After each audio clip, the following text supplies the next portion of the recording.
جماعة الحق والهدى والسنة هم السلفيون.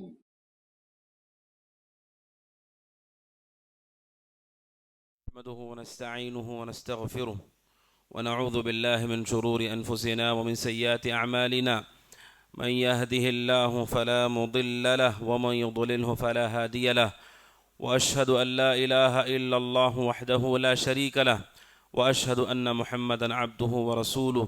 يا أيها الذين آمنوا اتقوا الله حق تقاته ولا تموتن إلا وأنتم مسلمون. يا أيها الناس اتقوا ربكم الذي خلقكم من نفس واحدة وخلق منها زوجها وبث منهما رجالا كثيرا ونساء، واتقوا الله الذي تساءلون به والأرحام إن الله كان عليكم رقيبا. يا أيها الذين آمنوا اتقوا الله وقولوا قولا سديدا يصلح لكم أعمالكم ويغفر لكم ذنوبكم، ومن يطع الله ورسوله فقد فاز فوزا عظيما. أما بعد، فإن خير الحديث كتاب الله، وخير الهدي هدي محمد صلى الله عليه وسلم، وشر الأمور محدثاتها، وكل محدثة بدعة، وكل بدعة ضلالة، وكل ضلالة في النار. فأعوذ بالله السميع العليم من الشيطان الرجيم. ومن أراد الآخرة وسعى لها سعيها وهو مؤمن فأولئك كان سعيهم مشكورا. ہر قسم کی حمد و ثنا، عظمت و جلال اللہ سبحانہ و تعالیٰ کی لائق و زیبا ہے، جس نے ہم تمام کو رمضان کا یہ عظیم و بابرکت مہینہ عطا فرمایا، اور رسول اکرم صلی اللہ علیہ وسلم پر درود و سلام نازل ہو، صلوات اللہ وسلامہ وبرکاتہ علیہ۔ معزز حاضرین جمعہ، اللہ عز و جل نے مجھے اور آپ کو یہ عظیم مہینہ ہمارے زندگی میں ایک مرتبہ اور عطا کیا، جس پر ہم تمام کو اللہ عز و جل کا شکر ادا کرنا چاہیے کہ اللہ تعالیٰ نے ہم تمام کو اس مہینے میں امن و سلامتی، ایمان اور عافیت کے ساتھ داخل کیا۔ اور اللہ عز و جل سے دعا کیجئے کہ اللہ عز و جل اس رمضان کو ہم پر مکمل کرے ایمان، عافیت اور خیر کے ساتھ، اور یہ رمضان ہماری زندگیوں میں خیر اور ہمارے زندگیوں میں ایمان کے اضافے اور تقوی میں بڑھوتری کا سبب بن جائے، اور اللہ عز و جل اسی طرح ہماری زندگیوں میں برکتیں دے، اور اللہ تعالیٰ اور بہار رمضان کی ہم کو ہماری زندگیوں میں دکھائے۔ میرے محترم بھائیوں، رمضان مبارک کے اندر بہت سارے اعمال صالحہ ہم تمام اس کا اہتمام کرتے ہیں، جن میں روزہ ہے، جن میں قیام ہے، جن میں صدقہ و خیرات ہے، جس میں قرآن مجید کی تلاوت ہے، دعا کا اہتمام ہے، بہت سارے خیر کے کام ہم کرتے ہیں، اعمال صالحہ ہم کرتے ہیں، اور یقیناً یہ مہینہ آپس میں ایک دوسرے سے سبقت لے جانے کا مہینہ ہے، نیکیوں میں ایک دوسرے سے آگے بڑھنے کا مہینہ ہے نیکیوں میں۔ لیکن اعمال صالحہ سے متعلق ایک اہم بات جو کتاب و سنت میں بتائی گئی ہے، جو ہر مسلمان کو یاد رکھنا چاہیے، وہ بات یہ ہے کہ اللہ عز و جل ہر آدمی کے ہر عمل کو قبول نہیں کرتا ہے، ہر شخص کے ہر عمل کو اللہ تعالیٰ قبول نہیں کرتا ہے، چاہے کرنے والا کوئی بھی کیوں نہ ہو۔ اللہ عز و جل نے اس کے لیے کچھ شروط اور ضوابط رکھے ہیں، ان شروط اور ضوابط کے ساتھ ہی اللہ تعالیٰ عمل کو قبول کرتا ہے۔ آپ تمام آدم علیہ السلام کے ان دو بیٹوں کا واقعہ سنتے آ رہے ہیں۔ اللہ عز و جل نے سورۃ المائدہ میں اس واقعے کا ذکر کیا ہے کہ آدم علیہ السلام کے دو بیٹے، اور دونوں بیٹوں نے اللہ عز و جل کے لیے قربانی پیش کی۔ فقربا قربانا فتقبل من احدهما ولم يتقبل من الاخر، کہ دونوں بیٹوں نے اللہ تعالیٰ کے لیے قربانی پیش کی، اللہ عز و جل نے صرف ایک کی قربانی کو قبول کیا، ولم يتقبل من الاخر، اور اللہ عز و جل نے دوسرے کی قربانی کو قبول نہیں کیا۔ تو اس شخص نے، اس بیٹے نے جس کی قربانی قبول نہیں ہوئی، غصے کے مارے اس نے اپنے بھائی سے کہا لاقتلنک، میں تجھے قتل کر دوں گا، تیری قربانی قبول ہوئی، میری قبول نہیں ہوئی۔ غصے سے کہتا ہے میں تجھے قتل کر دوں گا۔ تو اللہ عز و جل نے اس متقی بیٹے کی بات کو نقل کیا ہے جس نے اپنے بھائی سے کہا انما یتقبل اللہ من المتقین، کہ بے شک اللہ عز و جل ان لوگوں کے عمل کو قبول کرتا ہے جو متقی ہیں۔ اللہ تعالیٰ متقیوں کے عمل کو قبول کرتا ہے۔ آدم علیہ السلام کے ان دو بیٹوں کے واقعے میں جو بہت بڑی بات ہم سب کے فائدے کے لیے ہے وہ یہ ہے کہ اللہ عز و جل ہر شخص کے عمل کو قبول نہیں کرتا ہے، اگرچہ کہ وہ نبی کے بیٹے ہی کیوں نہ ہوں۔ آپ دیکھیے آدم علیہ السلام کے وہ بیٹے ہیں، لیکن ایک کے عمل کو اللہ نے رد کر دیا، کیونکہ اللہ عز و جل پر کوئی دباؤ ڈالنے والا نہیں ہے اور نہ کوئی بندہ اس پر کسی چیز کو فرض کر سکتا ہے۔ اللہ عز و جل قبول کرتا ہے اصول و ضوابط کے ساتھ، اور اس اللہ کے بندے نے بتایا کہ کیوں میرا عمل قبول ہوا اور تمہارا عمل قبول نہیں ہوا۔ اس نے کہا انما یتقبل اللہ من المتقین، کہ بے شک اللہ عز و جل متقیوں سے عمل کو قبول کرتا ہے۔ کیا ہے تقوی اور متقی کون ہیں؟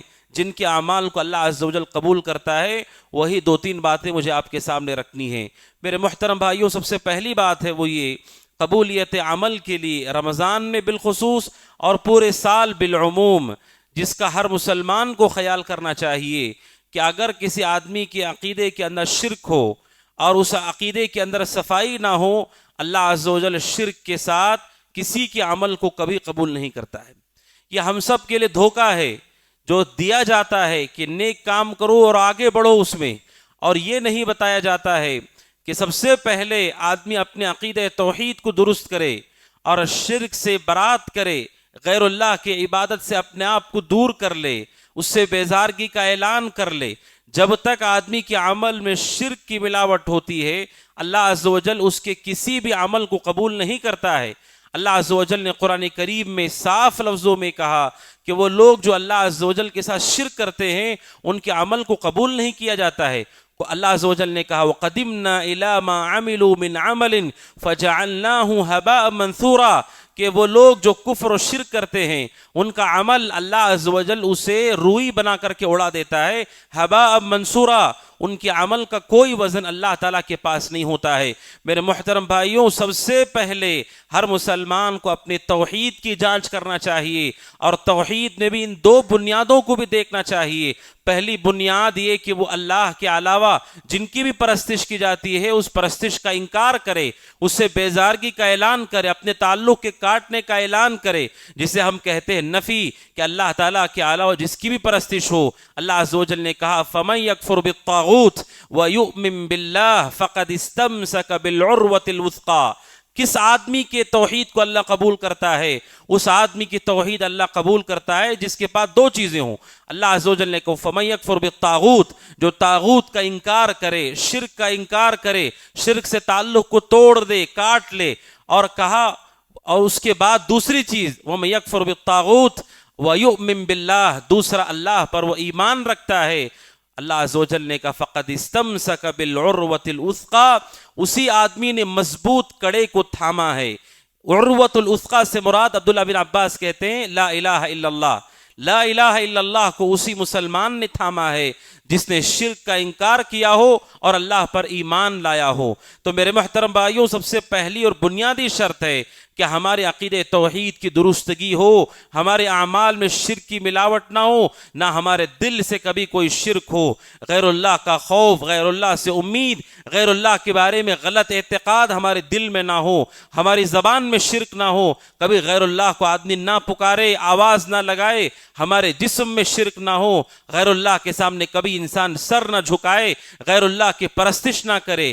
جب آدمی شرک سے بچتا ہے تبھی جا کر کے پہلی شرط کو اس نے پورا کیا، اور وہ شرط ہے توحید، اور یہ ایسی عظیم شرط ہے کہ اس میں کسی کو چھوٹ نہیں دی گئی، کسی مخلوق کو اللہ نے چھوٹ نہیں دی ہے، حتیٰ کہ جو نماز کے شروط ہیں، اگر کوئی آدمی وضو کرتا ہے اسی کی نماز قبول ہوگی، لیکن بعض مواقع ایسے ہیں کہ اگر وہ نہ ہو تب بھی اللہ تعالیٰ آدمی کی عبادت قبول کر لے گا۔ اگر کوئی مسلمان اگر وضو کرنے کے بھی وہ قابل نہ ہو، تیمم کرنے کے بھی وہ قابل نہ ہو، اور اس پر نماز کا وقت آ جاتا ہے، تو سارے کے سارے اہل علم کہتے ہیں اسے اسی حالت میں نماز پڑھ لینا چاہیے، اللہ اس کی نماز کو قبول کر لے گا، کیونکہ اللہ عز و جل نے اسے طاقت ہی نہیں دی ہے۔ لا یکلف اللہ نفسا الا وسعها، کہ اللہ انسان کو اسی چیز کا پابند کرتا ہے جس کی طاقت ہو۔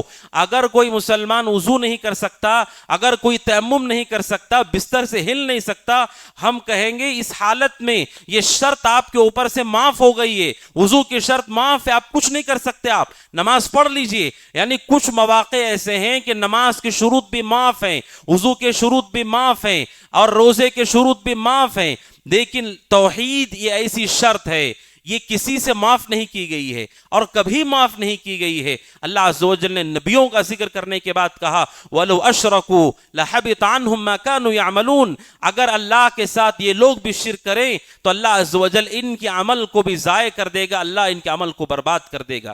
نبیوں کے عمل کو بھی اللہ نے کہا اگر یہ شرک کریں تو ان کے عمل کو اللہ قبول نہیں کرے گا، اور پھر رسول صلی اللہ علیہ وسلم سے کہا گیا لَإِنْ أَشْرَكْتَ لَيَحْبَطَنَّ عَمَلُكَ وَلَتَكُونَنَّ مِنَ الْخَاسِرِينَ۔ اے نبی اگر آپ نے بھی اللہ کے ساتھ شرک کیا، حاشا وکلا، آپ نے کبھی شرک نہیں کیا، آپ توحید پرستوں کے امام ہیں اور آپ نے لوگوں کو قیامت تک کے لیے توحید کی تعلیم دی ہے، لیکن قرآن یہ کہتا ہے یہ ایسی شرط ہے جو کسی نبی اور رسول سے بھی معاف نہیں ہے۔ کہا اللہ نے اگر آپ بھی شرک کریں لا يحبطن عملک، اللہ تعالیٰ ضرور بھی ضرور آپ کے سارے اعمال برباد کر دے گا۔ وَلَتَكُونَنَّ مِنَ الْخَاسِرِينَ، اے نبی آپ گھاٹا اٹھانے والوں میں سے ہو جائیں گے۔ سبحان اللہ، آپ دیکھیے نبیوں کو بھی اس شرط سے معافی نہیں ہے۔ افسوس کی بات ہے رمضان کا مہینہ آتا ہے، عبادتوں میں لوگوں کی دلچسپی اچھی بات ہے، لیکن شرک کے ساتھ اس دلچسپی کا کوئی فائدہ نہیں ہے۔ آپ تراویح پڑھتے ہوں، آپ روزہ رکھتے ہوں، صدقہ و خیرات کرتے ہوں، اگر آپ نے شرک سے توبہ نہیں کی ہے، آپ غیر اللہ سے اس کے سامنے جھکتے ہیں، غیر اللہ سے ڈرتے ہیں، غیر اللہ سے آپ کو امیدیں ہیں، آپ کے دل کے اندر شرک کی گندگی ہے۔ انما المشرکون نجس، یہ ایسی گندگی ہے اس گندگی کے ساتھ کوئی عبادت قبول نہیں ہوتی۔ اب دیکھیے آدمی کے لباس میں اگر گندگی ہو نماز اس کی قبول نہیں ہوگی، لیکن صدقہ کرے گا صدقہ قبول ہے، کیونکہ صدقے کے لیے انسان کا پاک ہونا شرط نہیں ہے۔ لیکن یہ شرک کی گندگی ایسی ہے، انما المشرکون نجس، اللہ نے کہا مشرکین نجس ہیں، گندگی ہیں، وہ خود بعین ہی وہ گندگی ہیں، نجس۔ اللہ عز و جل نے کہا یہ مسجد حرام کے قریب بھی نہ آئیں، اس گندگی کے ساتھ کوئی عمل کا تنکا بھی قبول نہیں کیا جاتا ہے۔ یہ سب سے پہلی شرط ہے میرے محترم بھائیوں کہ ہم اپنے اعتقاد کی اصلاح کریں، اپنے عقیدے کو درست کریں، شرک سے برات کا اعلان کریں اور اللہ کے توحید کو دل کے اندر مضبوط کریں۔ یہ پہلی شرط ہے توحید۔ لیکن کیا توحید کے ساتھ ہر عمل اللہ قبول کرتا ہے؟ ہرگز نہیں۔ توحید پرست کے ہر عمل کو اللہ قبول نہیں کرتا ہے۔ انما یتقبل اللہ من المتقین، اس آیت کی تفسیر میں شیخ الاسلام ابن تیمیہ رحمہ اللہ کہتے ہیں کہ بعض گمراہ فرقوں نے، مرجیہ نے یہ کہا کہ کوئی آدمی توحید پرست ہو، توحید پرست ہونے کے بعد جو بھی عمل کرے گا اللہ عمل قبول کر لے گا۔ شیخ الاسلام ابن تیمیہ رحمہ اللہ نے کہا ہرگز نہیں، یہ آیت کریمہ کہتی ہے انما یتقبل اللہ من المتقین کہ توحید کے ساتھ دوسری چیزیں بھی ضروری ہیں، توحید کے ساتھ دوسری شروط بھی ہیں۔ توحید پرست کے ہر عمل کو اللہ قبول نہیں کرتا ہے۔ توحید پرست کے لیے کیا ضروری شرط ہے؟ سب سے ضروری شرط ہے عمل کی قبولیت کے لیے، وہ ہے الاخلاص، کہ توحید پرست شخص وہ روزہ رکھتا ہے، وہ زکوٰۃ دیتا ہے اور وہ قیام اللیل کا اہتمام کرتا ہے، اس کا مقصد اور اس کا مطلب صرف اللہ کی رضامندی ہو اور کوئی چیز اس کی زندگی کا مقصود نہ ہو، اس کے دل میں کسی اور چیز کا ارادہ نہ ہو، اس آدمی کو کہتے ہیں مخلص، اور اس کے عمل کو اللہ تعالیٰ قبول کرتا ہے۔ اور قرآن مجید نے اللہ عز و جل نے اس بات کو پوری صراحت کے ساتھ بیان کیا کہ جس طرح غیر اللہ کی عبادت کرنے سے اللہ عمل کو رد کر دیتا ہے، اسی طرح اللہ کی رضا کے ساتھ غیر اللہ کی رضا کو بھی شامل کیا جائے اللہ اس کے عمل کو رد کر دیتا ہے، اگرچہ کہ وہ شرک اکبر نہیں، لیکن پیر رسول نے کہا وہ بھی شرک ہے اور وہ شرک اصغر ہے۔ اللہ کے نبی صلی اللہ علیہ وسلم نے فرمایا، محمود بن لبید انصاری رضی اللہ عنہ کی روایت ہے، رسول اکرم صلی اللہ علیہ وسلم نے فرمایا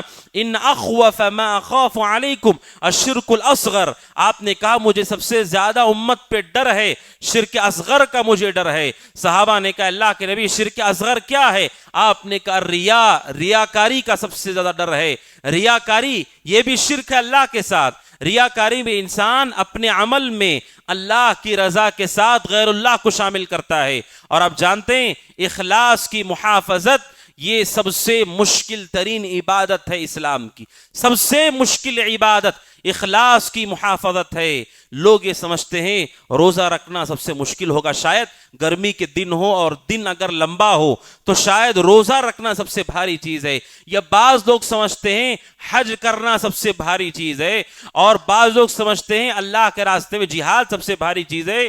سلف کے اقوال سے یہ پتہ چلتا ہے ایک مسلمان کی زندگی میں سب سے بھاری چیز، سب سے مشکل عمل کوئی ہے، وہ اخلاص کی محافظت ہے، کیونکہ انسان کا دل بہت تیزی سے پلٹتا ہے، انسان کا دل بہت جلدی بدل جاتا ہے۔ کہتے ہیں سفیان ثوری رحمہ اللہ، ما عالجت شيئا اشد علی من نیتی فانها تنقلب علی، کہتے ہیں مجھے زندگی میں سب سے مشکل چیز، سب سے مشکل عمل اسلام کا یہی لگا کہ اپنے عمل کو اخلاص کے ساتھ کرو، یہ سب سے بھاری عمل ہے، سب سے مشکل عمل ہے۔ بلکہ بعض نے کہا پہاڑ کو ایک جگہ سے وہ نکال کر دوسری جگہ منتقل کرنا یہ میرے لیے آسان ہے، لیکن ہر عمل میں اخلاص یہ میرے لیے بہت مشکل عمل ہے۔ یعنی اسلام کے نزدیک سب سے مشکل عمل اخلاص کی محافظت ہے، لیکن افسوس کے بعد اس عمل کو ہم معمولی سمجھتے ہیں، آسان سمجھتے ہیں۔ میرے محترم بھائیوں، ظاہری اعمال اگر اس میں اخلاص نہ ہو وہ کھوکھلا عمل ہے، اللہ تعالیٰ اسے نہیں قبول کرتا ہے۔ اگر کوئی آدمی روزہ رکھے دکھاوے کے لیے، تراویح پڑھے دکھاوے کے لیے، صدقہ کرے دکھاوے کے لیے، اعتکاف کرے دکھاوے کے لیے، اگر غیر اللہ کو راضی کرنا بھی اس کی نیت میں ہے، اللہ تعالیٰ اس عمل کو ہرگز قبول نہیں کرتا ہے، کیونکہ اللہ تعالیٰ پاک ہے، پاک چیزوں کو ہی قبول کرتا ہے۔ اسی لیے صحیح مسلم کی حدیث ہے، پیر رسول صلی اللہ علیہ وسلم فرماتے ہیں، اللہ تعالیٰ کہتا ہے، حدیث قدسی ہے، انا اغنى الشرکاء عن الشرک من اشرک فیہ معی ترکتہ وشرکہ۔ پیر رسول صلی اللہ علیہ وسلم فرماتے ہیں، اللہ کہتا ہے میں سب سے بے نیاز ہوں، مجھے کسی کی ضرورت نہیں ہے، من اشرک فیہ معی غیری، من عمل عملا، جو عمل کرتا ہو اور عمل میں میری عبادت کے اندر کسی اور کی رضامندی کو بھی شامل کر لیتا ہو، ترکتہ وشرکہ، میں اس کو بھی چھوڑ دیتا ہوں، اس کے عمل کو بھی چھوڑ دیتا ہوں۔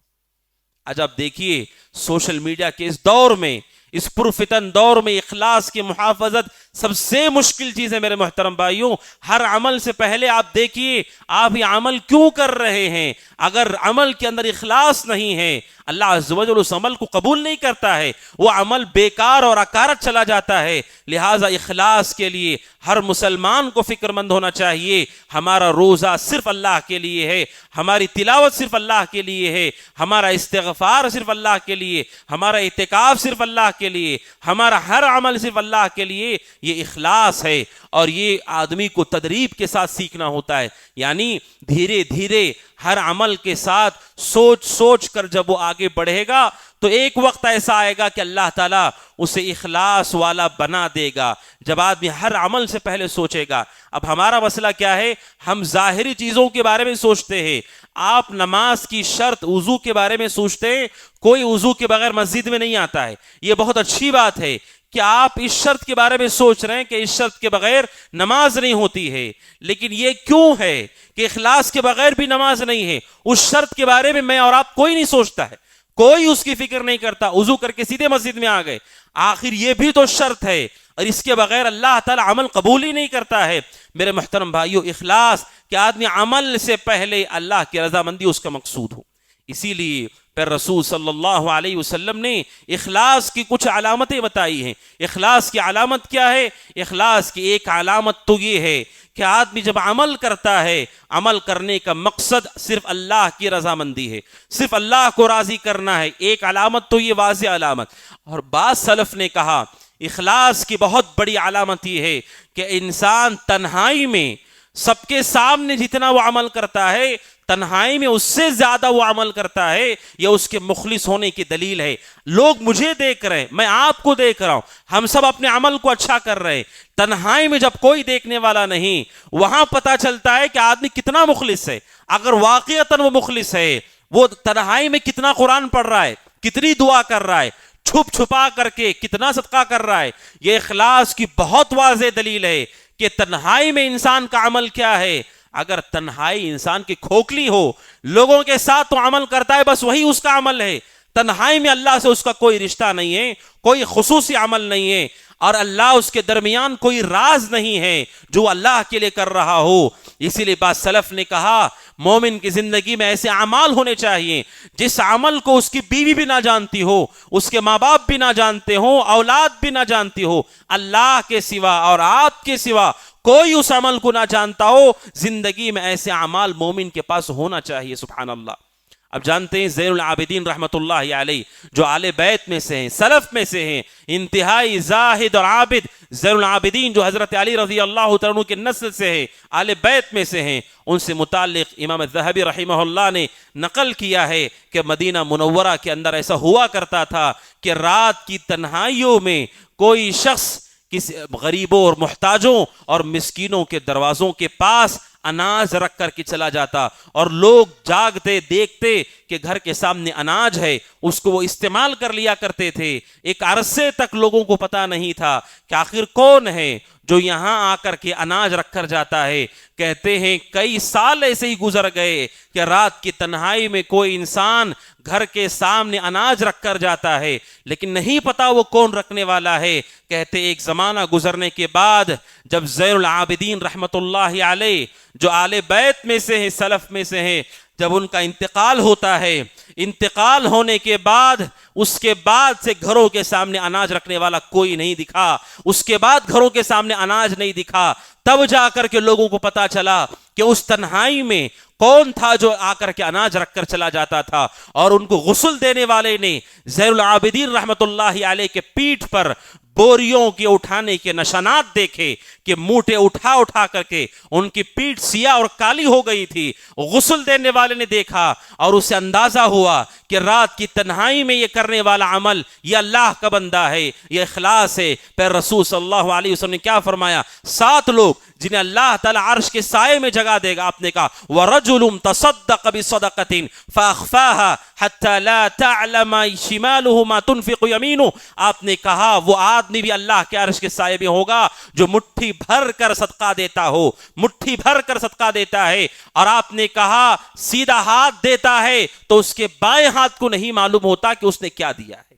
اب سوچئے اس حدیث پر عمل کرنے والے ہمارے اسلاف تھے، کون ہے جو آج اس پر عمل کرتا ہو کہ آدمی مٹھی بھر کر کے نکال کر دے اور اسے بھی نہیں معلوم کہ اس نے کتنا دیا ہے؟ یہ انسان کے اخلاص کی علامتوں میں سے ہے کہ وہ خود بھی نہیں جاننا چاہتا کہ کتنا دیا ہے، اور وہ سننا بھی نہیں چاہتا کہ اس کے ذریعے سے کتنا خیر ہو چکا ہے، کیونکہ وہ چاہتا ہے کہ بس خیر عام ہو۔ میرے محترم بھائیو، دوسری چیز ہے وہ ہے الاخلاص، کہ انسان اپنے عمل کو صرف اور صرف اللہ کی رضامندی کے لیے کرے۔ پھر رسول صلی اللہ علیہ وسلم کے بارے میں ام المؤمنین عائشہ رضی اللہ عنہ کہتی ہیں اللہ کے نبی جو رات پہ نماز پڑھتے تھے، آپ کا جو قیام ہوتا تھا، آپ کا قیام انتہائی طویل ہے۔ اللہ کے نبی جو رات میں نماز پڑھتے تھے، قیام کرتے تھے، وہ طویل قیام ہے، حتی تتفطر قدما۔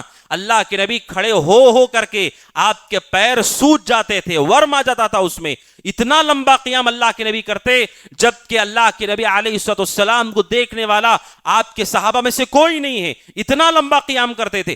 بلکہ بعض اہل علم نے کہا رسول کی احادیث سے جو ظاہر ہوتا ہے، آپ کا جو قیام ہے، جو آپ نماز پڑھتے تھے، وہ اندازہ اگر کیا جائے صورتوں کو دیکھ کر کے، تقریباً اللہ کے نبی کا قیام 5 گھنٹوں کے قریب ہوتا تھا۔ 5 گھنٹے کے قریب اللہ کے نبی کا قیام ہوتا تھا رات کا۔ بعض اہل علم نے احادیث کو سامنے رکھ کر، جن احادیث میں ذکر آیا ہے کہ اللہ کے نبی نے سورہ بقرہ پڑھی، آل عمران پڑھی، سورہ نساء پڑھی اور فلاں فلاں سورت پڑھی، صحابی نے کہا اللہ کے نبی کے انتظار میں تھا میں، آپ کب رکوع کو جائیں گے؟ ان احادیث کو سامنے رکھ کر بعض اہل علم نے کہا اللہ کے نبی کا قیام 5 گھنٹوں کے قریب ہوا کرتا تھا۔ سبحان اللہ۔ اب دیکھیے جہاں دیکھنے والا کوئی نہیں ہے، میرے اور آپ کے نبی کا عمل اتنا بڑا ہے، اتنا عظیم ہے، یہ انتہا درجے کے اخلاص کی علامت ہے۔ میرے محترم بھائیو، دوسری شرط ہے الاخلاص، کہ آدمی عمل کرتا ہے صرف اللہ تعالیٰ کی رضامندی اس کا مقصود ہو اور کوئی اس کا مقصود نہ ہو، یہ دوسری شرط ہے۔ اور تیسری شرط اگر کوئی آدمی مخلص ہے، مخلص ہونے کا مطلب یہ نہیں ہے کہ اللہ اس کے ہر عمل کو قبول کرے گا. اس کے لیے تیسری شرط یہ ہے کہ آدمی اخلاص کے ساتھ اپنا عمل نبی کی سنت کے مطابق کرے. آپ کا ہر عمل نبی کی سنت کے مطابق ہو، صحابہ کے طریقے کے موافق ہو، آپ کے عقیدے کے ساتھ آپ کی نماز، آپ کا روزہ، آپ کی زکوٰۃ، آپ کا حج، آپ کی تلاوت، یہ سب نبی کے طریقے پر ہو. اگر نبی کا طریقہ نہیں ہے، توحید پرست کیوں نہ ہو، اخلاص کیوں نہ ہو، اللہ تعالیٰ اس عمل کو قبول نہیں کرتا ہے. رسول اکرم صلی اللہ علیہ وسلم نے فرمایا من عمل عملا لیس علیہ امرنا فہو رد، کہ کوئی آدمی ایسا عمل کرتا ہے جو ہمارے طریقے کے موافق نہیں ہے، اللہ تعالیٰ اس عمل کو رد کر دیتا ہے، اس عمل کو اللہ قبول نہیں کرتا. بہت سارے اللہ کے بندے ایسے ہیں کہ جن کے پاس اخلاص میں تو کوئی کمی نہیں ہے، لیکن مسئلہ یہ ہے ان کے پاس علم کی بہت کمی ہے. کیونکہ اخلاص کا مسئلہ یہ ہے اللہ کی رضامندی اگر دل میں ہے، ایک شرط آپ کی پوری ہو گئی، مگر یہ تیسری شرط رسول کی سنت کے مطابق عمل کرنا، یہ شرط انسان سے محنت چاہتی ہے کہ آپ کو تحقیق بھی کرنا ہوگا، آپ کو اہل علم سے پوچھنا ہوگا، پڑھنا ہوگا، سمجھنا ہوگا، تاکہ آپ کو بالتحدید معلوم ہو کہ نبی کا طریقہ کیا ہے، کس طریقے پر آپ نے عبادت کی ہے. اب دیکھیے رمضان شروع ہوا، شروع ہونے کے ساتھ ہی ایسی چیزیں مسلمان کرتے ہیں جن کا تعلق حدیث میں، کسی بھی حدیث میں اس کا ذکر نہیں ہے. رمضان جیسے ہی شروع ہوتا ہے، شروع ہونے کے ساتھ ہی لوگ کہتے ہیں پہلی سحری ہمیں مچھلی سے کرنا چاہیے، مچھلی کے گوشت سے کرنا چاہیے. آپ سوچئے، آپ عمل کو شروع کر رہے، ابھی رمضان کا مہینہ آیا ہے، پہلی سحری آپ کی ہے، وہ پہلی سحری بھی سنت کے خلاف ہے. اللہ کے نبی نے کبھی یہ نہیں کیا ہے، نہ کسی ضعیف حدیث میں بھی اس کا ذکر ہے، لیکن لوگوں میں یہ مشہور ہے، لوگ کر رہے ہیں خوب جم کر کے. ایسا نہیں کہ ان میں مخلص نہیں ہے، ان میں بڑے بڑے دیندار لوگ بھی ہوں گے، پرہیزگار لوگ بھی ہوں گے، تہجد گزار بھی ہوں گے، لیکن ان کا یہ عمل جو سنت کے خلاف ہے اللہ اس کو قبول نہیں کرتا ہے. اللہ کے نبی نے ایسا نہیں کیا. پہلی افطار نمک سے کرنا چاہیے، نمک سے پہلی افطار کرو، یہ کس نے بتایا؟ کون سی حدیث میں ہے یہ؟ آپ سوچئے رمضان بھی اس سے محفوظ نہیں ہے. روزہ آتا ہے، نیت کرتے زور سے الفاظ کے ساتھ، یا زور سے اعلان ہوتا ہے اس کا کہ میں صمت غدن، میں روزہ رکھتا ہوں کل. یہ جو زور سے آپ اعلان کر کے روزہ رکھ رہے ہیں، یہ اللہ کے نبی کی سنت کے خلاف ہے. اللہ کے نبی نے زور سے کبھی نیت نہیں کی، نہ صحابہ نے نیت کی، نہ اللہ کے نبی کی مسجد سے اس کا اعلان کیا جاتا تھا. میرے محترم بھائیوں، سنت کے مطابق ہمارا عمل ہو. آپ قیام اللیل کرتے ہیں، تراویح کی نماز پڑھتے ہیں، رسول اکرم صلی اللہ علیہ وسلم نے جس طریقے پر پڑھی، جو آپ کی نماز ہے اس نماز کو آپ ادا کریں گے، سنت کے مطابق آپ کا عمل ہو، وہ عمل قابل قبول ہوتا ہے. یہ تیسری شرط ہے کہ اگر کسی کا عمل سنت کے مطابق نہ ہو، اللہ تعالیٰ ایسے شخص کے عمل کو قبول نہیں کرتا ہے. اور اس کے بعد چوتھی شرط، چوتھی بنیادی بات، کہ اگر کوئی آدمی توحید پرست بھی ہو، توحید پرست ہونے کے ساتھ خوب اخلاص رکھتا ہو، خوب اخلاص کے ساتھ اچھی طرح علم رکھتا ہو، عمل کرنے سے پہلے سیکھ کر عمل کرتا ہو، چوتھی شرط اس کے اوپر جو لازمی ہے وہ یہ، آنے والی زندگی میں اللہ کے ساتھ وہ شرک کبھی نہ کرے، آنے والی زندگی میں شرک نہ کرے. اگر کوئی آدمی پہلے توحید پر تھا، اب آنے والی زندگی میں شرک کرتا ہے، پچھلے سارے اعمال اس کے برباد ہو جاتے ہیں. اللہ عز و جل نے کہا وَمَن يَكْفُرْ بِالْإِيمَانِ فَقَدْ حَبِطَ عَمَلُهُ وَهُوَ فِي الْآخِرَةِ مِنَ الْخَاسِرِينَ، کہ وہ آدمی جو ایمان کے ساتھ شرک کی ملاوٹ کر دے، بعد میں ہی صحیح، اللہ تعالیٰ اس کے عمل کو برباد کر دیتا ہے، عمل اس کا ضائع ہو جاتا ہے. آنے والی زندگی میں آپ کی جتنی بھی عمر ہو گئی ہو، آپ کو ہمیشہ یہ فکر ہونی چاہیے اے اللہ مجھ سے زندہ رہتے ہوئے کبھی کوئی شرک یا کام نہ ہو، میرے زبان سے شرک نہ ہو، دل سے شرک نہ ہو. اس کی فکر کیجئے. آخر انبیاء کیوں اس کی فکر کرتے تھے؟ کیونکہ اگر 40-50 سال آپ نے عبادت کی ہے اور آپ خوش ہیں کہ میری پوری عبادت اخلاص کے ساتھ ہیں، سنت کے مطابق ہیں، اور میں نے توحید کے ساتھ عبادت کی ہے، لیکن آگے کی کوئی ضمانت نہیں ہے کہ آپ آگے بھی ایسے ہی ہیں. انبیاء دعا کرتے تھے اللہ سے وَجْنُبْنِي وَبَنِيَّ أَن نَّعْبُدَ الْأَصْنَامَ، اے اللہ ہمیں شرک سے بچا، کیونکہ آگے اگر شرک ہو گیا پچھلے اعمال پورے ضائع ہو جائیں گے، پچھلے اعمال پورے برباد ہو جائیں گے.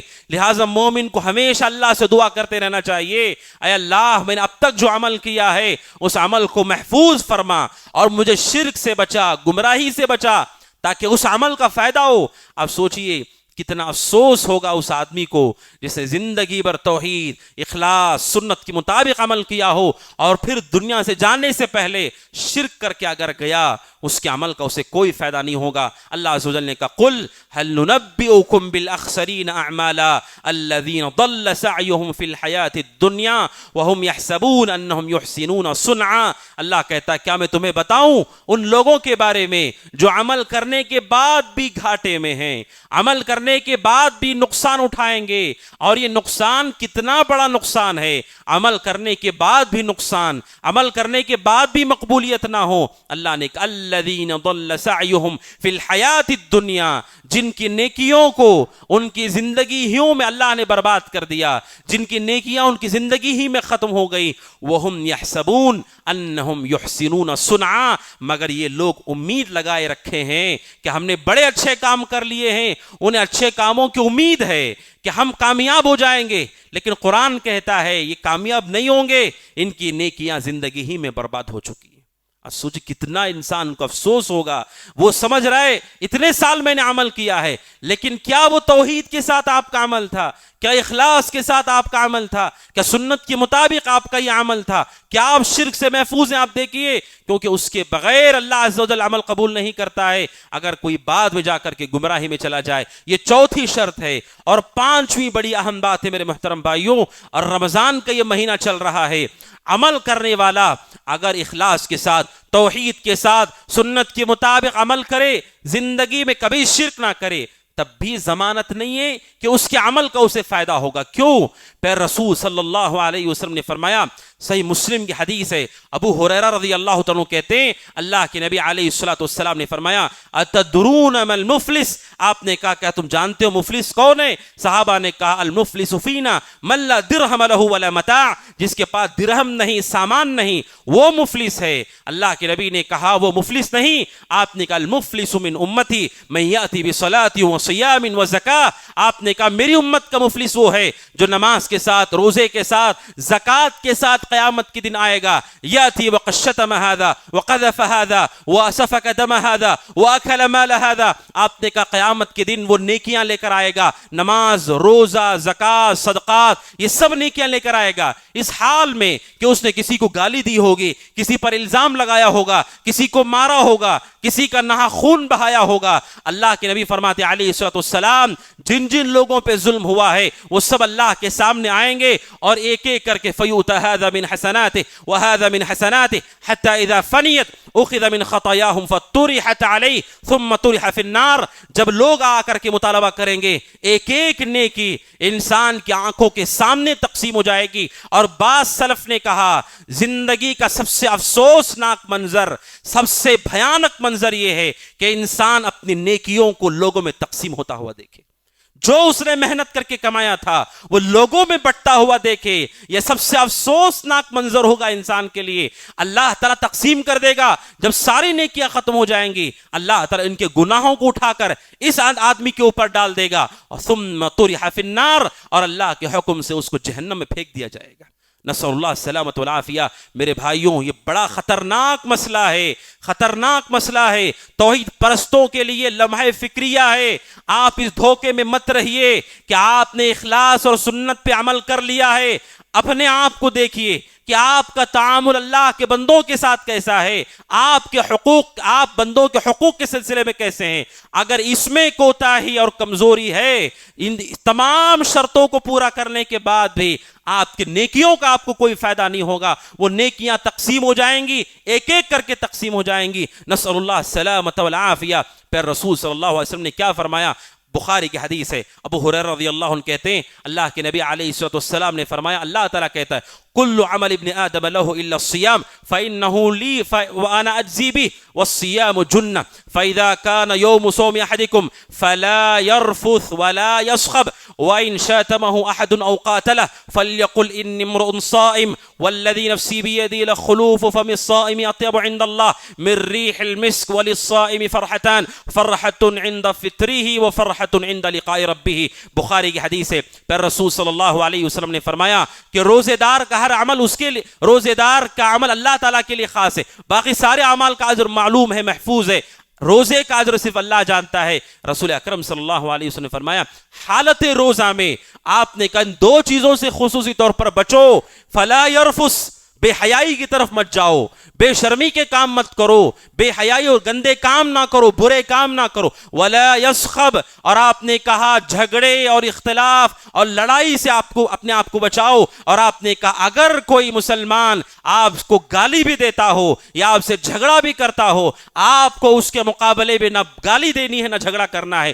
فَلْيَقُلْ إِنِّي امْرُؤٌ صَائِمٌ، بس آپ کو اتنا کہہ دینا ہے کہ بھائی میں روزے سے ہوں، میں روزے دار ہوں۔ آخر کیوں اسلام یہ کہتا ہے کہ روزے کی حالت میں گالی بھی کوئی دے یا جھگڑا بھی کوئی کرے تو پلٹ کر اسے کچھ مت کہیے، کیونکہ آپ کا روزہ محفوظ کیسے ہوگا؟ محفوظ اس طرح ہوگا کہ آپ کا تعامل لوگوں کے ساتھ اچھا ہو، بہتر ہو، کہ ایسا نہ ہو کہ روزہ آپ نے رکھ لیا اور روزے کی حالت میں بھی وہی اگر ہمارے اخلاق ہیں، وہی ہمارا تعامل ہے، تو میرے محترم بھائیوں میں بتانا جو چاہتا ہوں وہ یہ کہ اس نیکی کا آپ کو فائدہ نہیں ہوگا۔ اور اللہ عز و جل نے قرآن میں کہا کہ ہم نے لوگوں کو کھلی آیتیں بتا دی ہیں، آیات بینات، قرآن کھول کھول کر واضح کر چکا ہے، ہمارے اوپر حجت پوری ہو چکی ہے۔ عمل کرنے کے بعد بھی نیکیوں کا فائدہ نہیں ہے اگر آپ نے اللہ کے بندوں کے ساتھ اپنے تعلق کو استوار نہ رکھا اور ان کے اوپر ظلم و ستم کیا یا ان کے ساتھ علاقات آپ کے درست نہ ہوں، یہ ہمارے نیکیوں پر سیدھے خطرہ کرتا ہے۔ لہٰذا میرے محترم بھائیوں، ان 5 چیزوں پر مومن کو غور و فکر کرنا چاہیے۔